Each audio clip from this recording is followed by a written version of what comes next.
महिला आणि सामान्य माणसांसाठी सरकार नेहमीच वेगवेगळ्या योजना जाहीर करत असते। त्या सामान्य माणसांपर्यंत पोहोचतात किती, त्याचा नेमका फायदा किती आणि हा प्रश्न नंतरचा।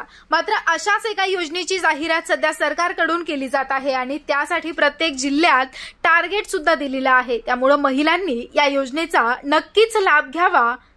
नेमकी काय आहे ही योजना हे थोडक्यात समजून घेऊ। पंतप्रधान नरेंद्र मोदी यांनी स्वातंत्र्य दिनाच्या भाषणात लखपती दीदी यांची योजना जाहीर केली होती। या लाभार्थीचं उद्दिष्ट आता वाढविण्यात आलं।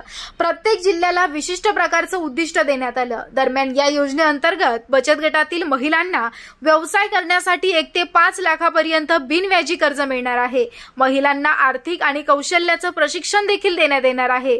लखपती दीदी योजनेच्या माध्यमातून महिलांना स्वयंरोजगार उभा करून देण्याचा प्रयत्न उमेदच्या माध्यमातून करण्यात येणार आहे। महिलांचे 3 व्यवसाय करण्याचं अपेक्षित उद्दिष्ट उमेदने ठेवलंय। लखपती दीदी योजनेसाठी वयोमर्यादा नाही। सर्व जिल्ह्यातील महिला या योजनेचा लाभ घेऊ शकतात। योजनेचा लाभ घेण्यासाठी महिलांना त्यांच्या बचत गटामध्ये सामील व्हावं लागणार आहे। अर्जदार ही कोणत्याही एका महिला बचत गटाची सदस्य असणं बंधनकारक आहे।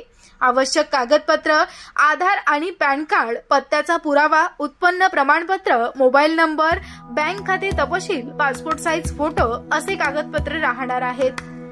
या योजनेचा लाभ मिळवण्यासाठी तुम्हाला स्वयंसहायता बचत गट व्यवसाय योजना तयार करावी लागेल। व्यवसाय आराखडा तयार झाल्यानंतर बचत गट हा आराखडा आणि अर्ज सरकारकडे पाठवेल। त्यानंतर सरकार या अर्जाचं पुनरावलोकन करेल।